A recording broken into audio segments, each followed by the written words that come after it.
Como les decía recién, Listo. hemos conversado y hemos estado justamente viendo en el día de ayer y los días anteriores, además de la cuestión teórica sobre las definiciones y las características de lo que supone, ¿no? El trabajo científico, el conocimiento científico, la ciencia, etcétera. ¿Tiene interferencia? Sí, es como el sonido que produce un cable cuando está dando chispazos, así. ¿No? Estamos como en un orden así de la tercera dimensión, sería. Sí, sí, así se escucha. No sé qué decirle. No sé qué decirle, a ver, voy a cambiar de lugar la compu, pero no, es lo que hay, así que no tengo mucho más para ofrecerles de... ¿Persiste el ruido? Sí. Sí, profe. Es un Sí, profe. ruido un poco molesto, digamos.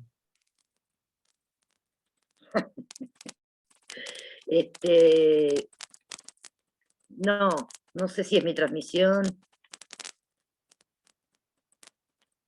A ver, yo salgo y vuelvo a entrar y ustedes me dicen si mientras yo me voy está el ruido o no. 2 segundos. Perfecto.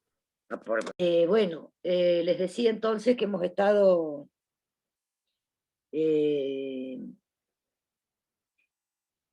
explorando, hemos estado analizando, ¿no es cierto?, todas estas cuestiones vinculadas a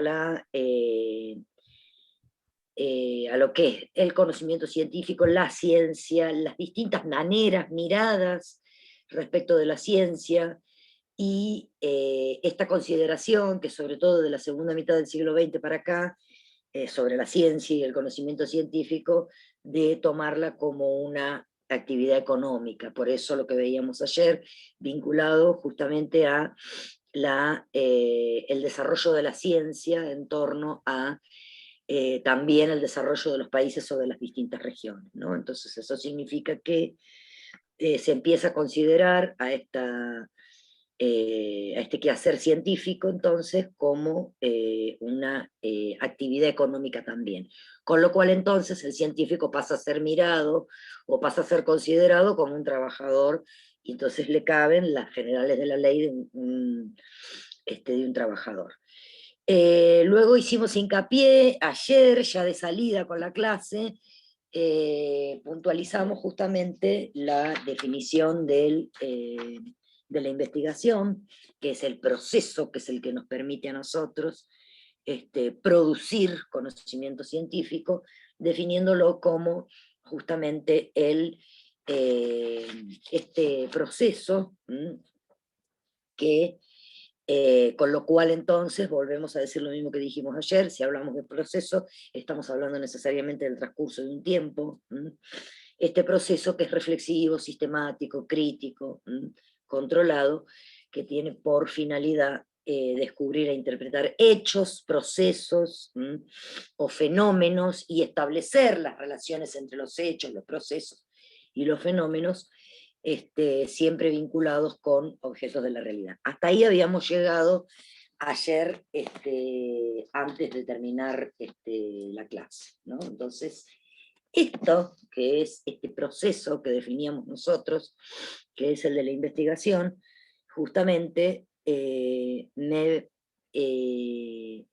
ubica a mí justamente en la dimensión de considerar entonces a la investigación dentro del contexto de la ciencia y del conocimiento científico, entonces como este proceso, como este tiempo necesario, como estas actividades que llevo adelante, como esta planificación que necesito, porque nada está librado al azar, sino que todo está pensado con anticipación dentro del trabajo científico y dentro del trabajo de la investigación, y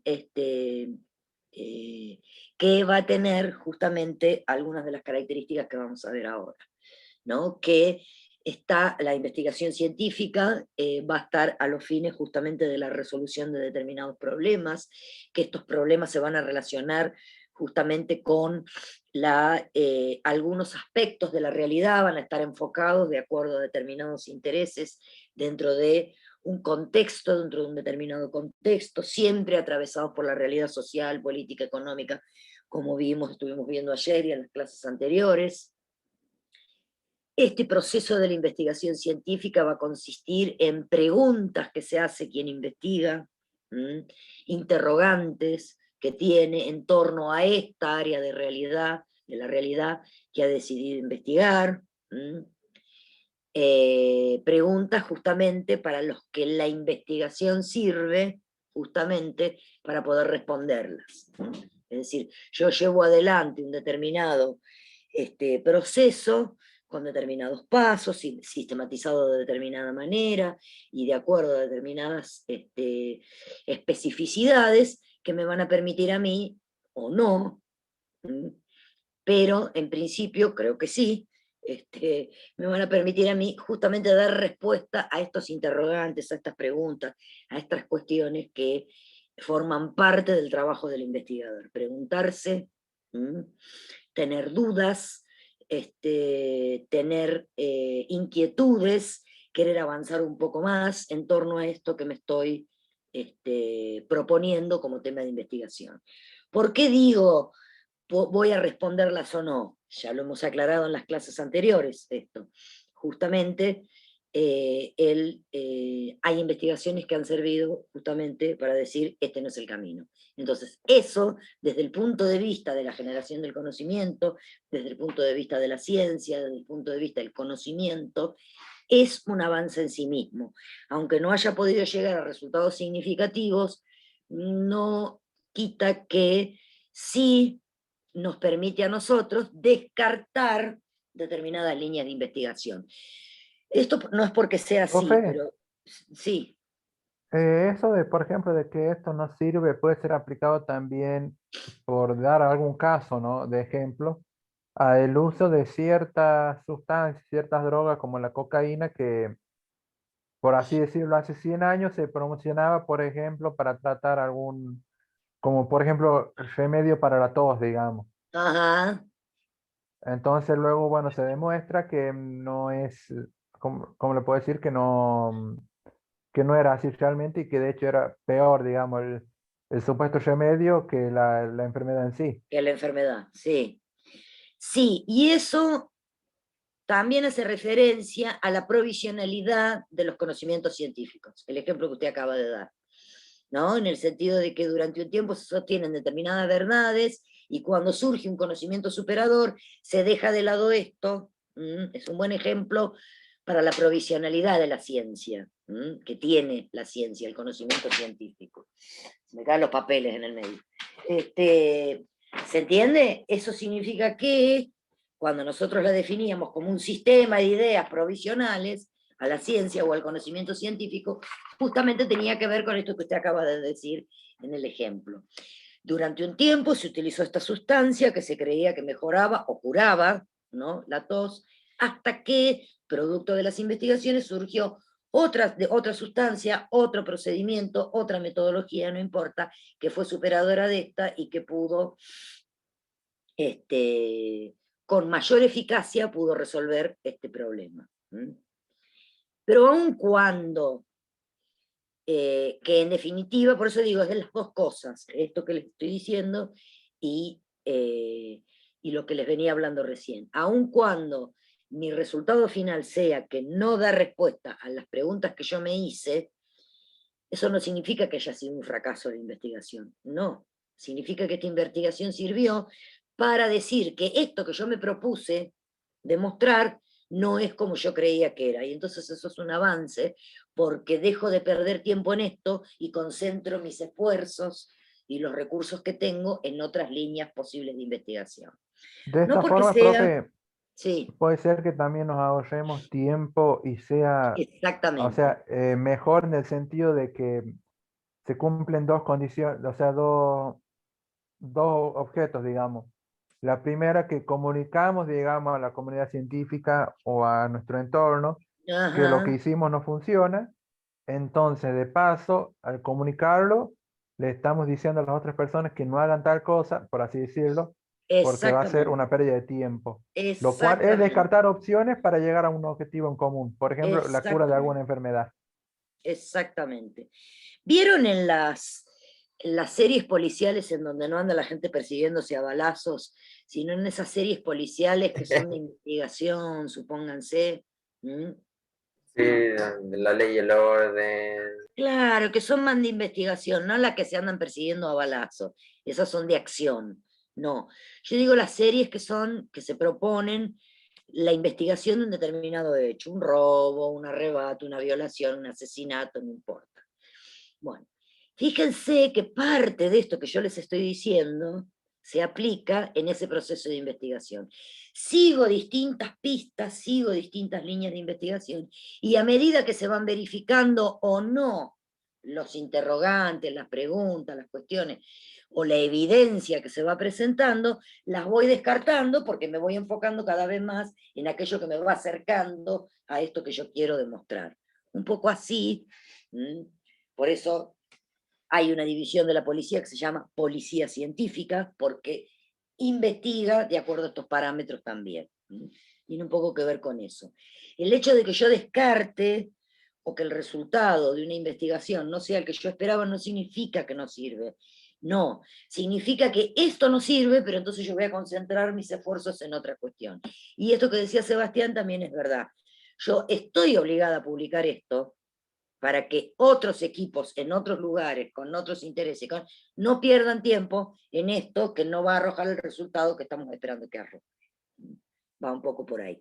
Entonces, si se quiere, es muy colaborativo desde ese punto de vista y muy solidario, pensándolo desde este punto de vista, el trabajo vinculado a la investigación, porque incluso cuando uno se propone ciertas investigaciones, ciertas áreas del conocimiento, uno también, primero, además de pensar en el problema en sí mismo, de qué es lo que yo quiero demostrar o verificar, o etcétera, primero además puedo explorar, por ejemplo, otras investigaciones similares que se hayan hecho, y ahí reside esto que les decía recién de la publicación de los trabajos, ¿no? ¿Por qué? Porque yo voy viendo cuáles son los objetivos que se propuso, cuál era la muestra que tomaron, voy viendo un montón de cuestiones que son un insumo que es muy importante, así yo no pierdo tiempo en esto y me enfoco por ahí en algo un poquito más puntual. Va un poco por ahí esta cuestión, ¿no?, que tiene la ciencia y la investigación científica. Siempre el fin primero y último, tanto de la investigación como del conocimiento científico, la investigación, como les digo, es el proceso para, ¿no? Siempre va a ser justamente ampliar el conocimiento, tener un mayor conocimiento de esto, tener una mejor disposición, saber mucho más sobre esto, así de esa manera uno puede dar respuesta a la mayor cantidad de casos posibles. Porque no se olviden, que eso lo vimos ayer, que la ciencia también busca establecer leyes y generalizaciones. Ese es uno de los objetivos de la ciencia y de la investigación científica. Hay que sí o sí en la investigación científica, que esto lo vimos ayer, tenemos que tener una actitud escéptica y crítica. ¿Qué significa esto?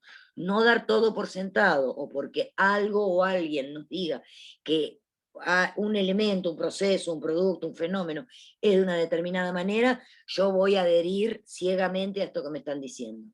La actitud escéptica tiene que ver con la toma de distancia necesaria para justamente poder cuestionarse si esto, y esto se va a vincular con la capacidad de interrogación que tenga el investigador en sí mismo, y que justamente me permite a mí esta actitud crítica, escéptica, me va a permitir a mí justamente esta toma de distancia necesaria para poder poner en cuestión esto que viene dado ya.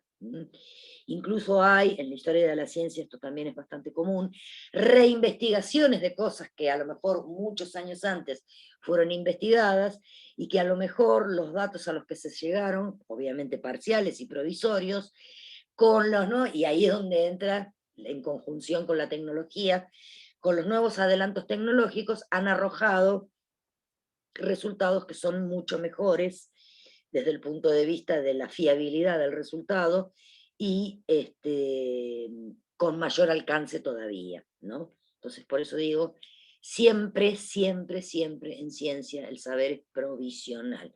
¿Qué significa esto?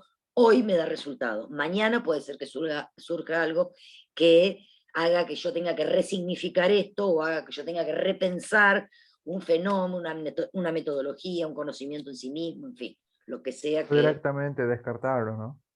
O directamente descartarlo. Sí, sí, sí. Hay conocimientos que obviamente por el avance mismo de la ciencia han sido directamente descartados, ¿no? Eso desde ya. Pero algunos otros que se han ido reconfigurando, se han ido reconformando a partir de las reinvestigaciones que se dieron sobre determinados sucesos, procesos, fenómenos y demás. Bueno, obviamente que para poder llevar adelante esta investigación tengo que tener un manejo teórico, es decir, tengo que conocer lo que conceptualmente conforma esto que yo estoy investigando. Por ejemplo, para seguir con el ejemplo de la policía científica, mínimamente tengo que saber de criminología, no es solamente buena voluntad para investigar. Entonces, una cosa es el conocimiento teórico que yo tengo, o estoy investigando, supónganse ahora, lo de la vacuna del COVID y todo lo demás.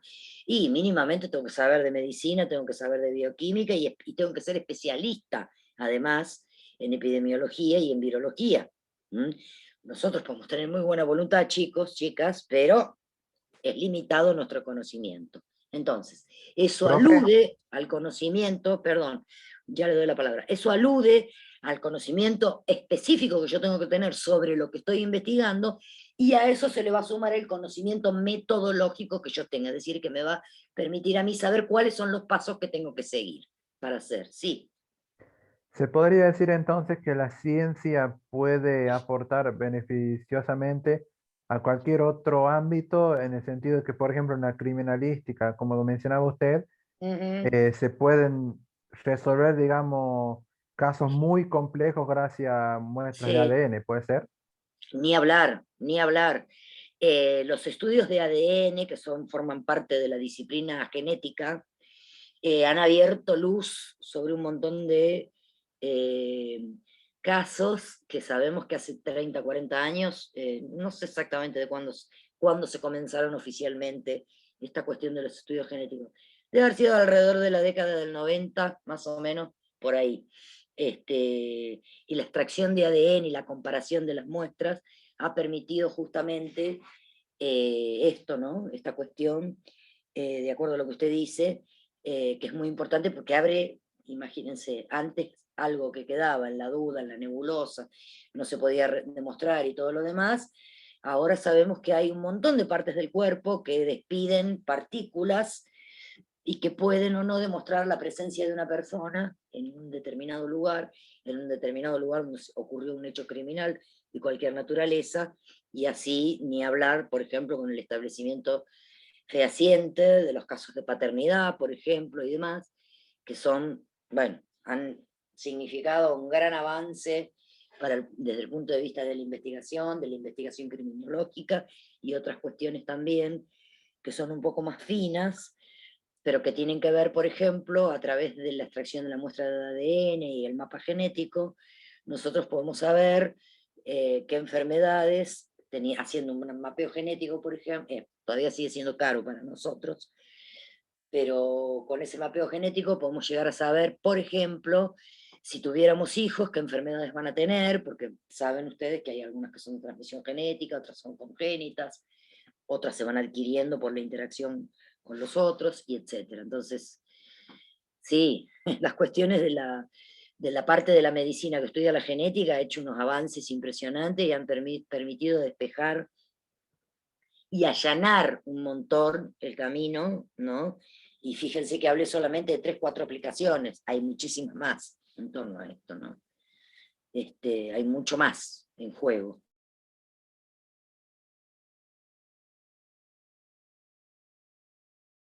Perfecto.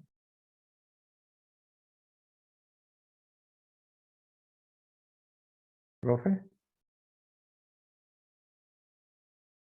Les estaba diciendo, eso significa que el lenguaje científico utiliza, mejor dicho, unas palabras, unos términos que no dejen lugar a dudas sobre a qué nos estamos refiriendo cuando hacemos referencia a otras cosas. Más allá de que en toda investigación está la aclaración también respecto de qué es lo que queremos decir cuando hacemos referencia a un determinado proceso, un fenómeno, un hecho, un suceso, no interesa eso. Pero eso es, ocurre así en la ciencia. Tiene que haber extrema claridad cuando nos referimos a determinadas cuestiones para que no den margen de duda y no dé lugar a distintas interpretaciones. Va por ahí esto. Sino al lugar a donde nosotros queremos llegar. Hay que comprobar y verificar todos los elementos que están presentes, todos los postulados que nosotros ponemos, que queremos comprobar, es decir, las hipótesis de trabajo, que son proposiciones que justamente son eso, proposiciones. No significa que esto sí o sí es tal cual.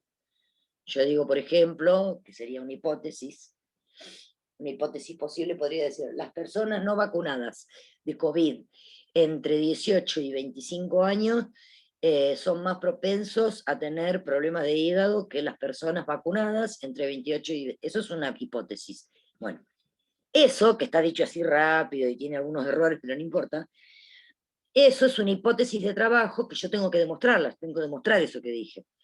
Por lo tanto, ya les digo que voy a tener dos grupos, los que están vacunados y los que no están vacunados. Porque yo misma hice alusión, hice referencia a la hipótesis a la existencia de dos grupos. Y tengo que hacer una cantidad de pruebas, que entrevistas, mediciones, en fin, una cantidad de cuestiones que me van a llevar a mí a verificar, comprobar o no esto que estoy diciendo, que es posible que ocurra o no, entre el grupo de personas vacunadas y el grupo de personas no vacunadas. Entonces, esto va a estar siempre orientado a la verificación y a la comprobación de los postulados que estoy sosteniendo. Si lo pongo a prueba, pasa la prueba, se constituye en conocimiento científico. Si lo pongo a prueba, no pasa la prueba, se descarta. Es así. Tenemos además determinados instrumentos metodológicos que son aptos para la medición justamente de los fenómenos que están en juego, y justamente, y que lo venimos hablando también desde el otro día, también la investigación, los resultados de la investigación científica siempre se publican. ¿Cuál va a ser el instrumento metodológico de la investigación científica? El viejo y querido método científico. Estoy El que segura tanto se enseñó, por ejemplo, en la secundaria. Exactamente. El método científico que se corresponde con la mirada del positivismo sobre el conocimiento científico, que son muchas de las características que hemos estado viendo desde que arrancamos el otro día con el conocimiento científico. En la investigación también se va a valer de determinadas formas de resolver, de determinada manera de juntar, recolectar los datos y de ahí poder sacar determinadas conclusiones. El método, ¿qué es el método científico? El método en sí mismo es un camino, un sendero que yo tengo que seguir. Entonces ya nos está hablando de que hay algo que está prefijado, premoldeado, preformateado, que me va a ir indicando y en el que están incluidos determinados pasos que yo tengo que seguir sí o sí, ¿no? El método científico justamente va a ser este conjunto, si el método es el sendero, el método científico, el sendero que tengo que seguir, el método científico entonces va a ser un conjunto de procedimientos que me va a permitir a mí abordar y solucionar un determinado problema o conjunto de problemas de la realidad. Para esto, yo voy a tener justamente instrumentos y técnicas que estén validadas también. Porque otro de los problemas que tenemos dentro de la investigación científica es el uso de los instrumentos también. Que el instrumento mida lo que tiene que medir. Bien. Durante muchos años, esto ustedes ya lo saben porque lo han visto en la escuela, nosotros lo traemos aquí, pero no es que vamos a profundizar mucho más porque, como les digo, son contenidos, son cosas que ya las han visto ustedes en la escuela.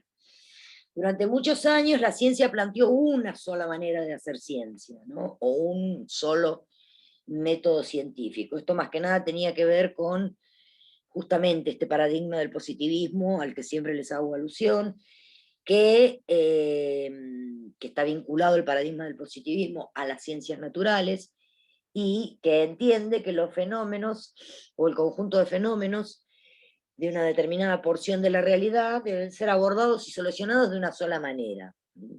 Esto es como una pretensión de querer imponer para todas las disciplinas, para todas las ciencias, una sola manera de abordar esos problemas, ¿no?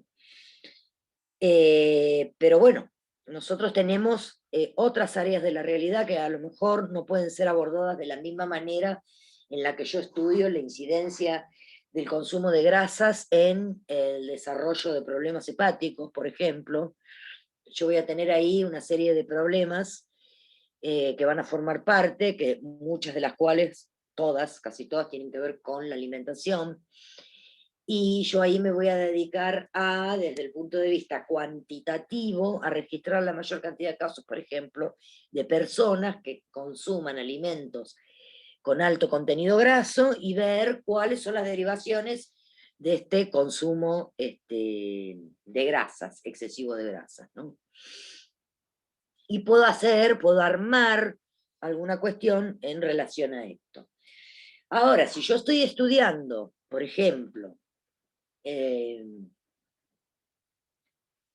una comunidad, no importa la cantidad de gente que hay, en una comunidad, por ejemplo, estoy investigando las razones o la incidencia, ¿no es cierto?, de la falta de trabajo en torno a la cantidad de mujeres que deciden hacerse un aborto porque no tienen trabajo, por ejemplo, yo no lo puedo investigar de la misma manera que el problema que les dije a ustedes recién, porque es un tipo de problemática que apunta a una cuestión íntima de cada una de estas personas. Es probable que me encuentre con algún condicionante, que mucha gente no quiera hablar de este tema y demás, y entonces voy a tener que apelar a otro método, a otra cuestión que me permita a mí acercarme, y no siempre lo voy a lograr, pero me va a permitir acercarme a poder dilucidar algunas de las cuestiones que están incluidas dentro del problema que les enuncié. Profe, ¿Ah? entonces el método científico podría tener limitante o no ser aplicado para cualquier caso, ¿no? No, hay distintas maneras de acercarse a lo real, ese es el tema. Y por eso les decía, durante muchos años hubo la imposición, derivado del paradigma de las ciencias naturales, hubo la imposición de una sola manera de extraer datos y una sola manera de sacar las conclusiones relacionadas con estos datos. Y la verdad es que después se comprobó que hay distintas investigaciones que son de distinta naturaleza, que hay determinados cuidados que yo los tengo que tener, porque no voy a encontrar a la gente tan dispuesta a hablar de determinadas cuestiones, por ejemplo, que hacen a su intimidad. Le saco el tema de la incidencia entre el trabajo y la cantidad de mujeres que se hace el aborto. Hagamos una investigación, por ejemplo, en el caso de la violencia de género. Tampoco voy a encontrar tanta gente dispuesta a dar su testimonio así tan abiertamente. Porque justamente, hay un factor que tiene que ver con lo estrictamente personal, con la vivencia y con lo traumático de la vivencia, que para cada uno de nosotros va a ser distinta, que va a hacer que esa persona esté en condiciones de hablar o no respecto de lo que le pasa, que esa persona va a estar predispuesta a exponerse de una determinada manera. Entonces, justamente atendiendo a estas diferencias individuales, justamente es que se repensó este concepto de método científico en vez de pensarlo como esta cuestión única, conjunto de procedimientos que me permiten abordar un área de la realidad y establecer resultados, que es el concepto que les leí hace un rato.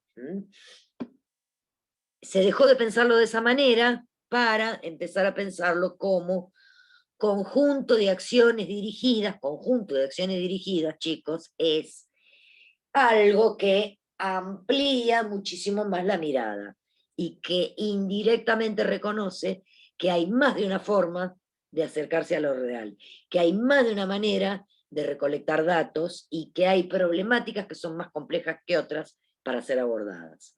En general, Por la eso se gente- utilizan, digamos, las palabras acción en el sentido de que puede ser hecho de distintas maneras. Ujú. Por eso sería una mejor definición, ¿no? O sea, Claro, por eso les digo, es un conjunto de acciones que están dirigidas al descubrimiento de una nueva información. Esta manera es mucho más general que decir, lo vuelvo a leer, conjunto de procedimientos que aborda y soluciona un problema o conjunto de problemas del conocimiento, chicos. O sea, es mucho más cerrada la primera definición que se trabajó durante mucho tiempo y esta segunda, conjunto de acciones dirigidas al descubrimiento de una nueva información, es mucho más amplia la mirada. ¿Por qué? Porque reconoce la existencia de distintas metodologías y distintas formas de llegar a esto. Va a depender mucho de qué es lo que yo estoy investigando. Muchísimo va a depender de qué es lo que estoy investigando. Aquellas cuestiones que por ahí no atacan tan directamente a la integridad personal, o en lo que cada uno de nosotros no se va a ver tan expuesto desde el punto de vista personal, es mucho más fácil sacar información que si yo pregunto, o yo o cualquiera, un equipo de investigación, pregunto cuestiones que son más de tipo personal. Quiero dar ejemplos, pero me estimo que se los imaginan, ¿no? Respecto de esto. Es decir, que cuanto más íntimo y privado es aquello sobre lo que quiero investigar, más resistencia y más problema voy a encontrar para que las personas estén predispuestas a darme la información que yo necesito. ¿Se entiende este concepto? sí, profe. ¿Mm? ¿Estoy o me fui con la señal? ¿Qué onda? Fíjese la No, batería, ¿cuánto le queda, profe? ¿Ah? No, porque ya a esta altura me fui y volví tantas veces con esta señal de internet que por eso ya estoy dudando. Cuando veo tan... Se le escucha bien ahora,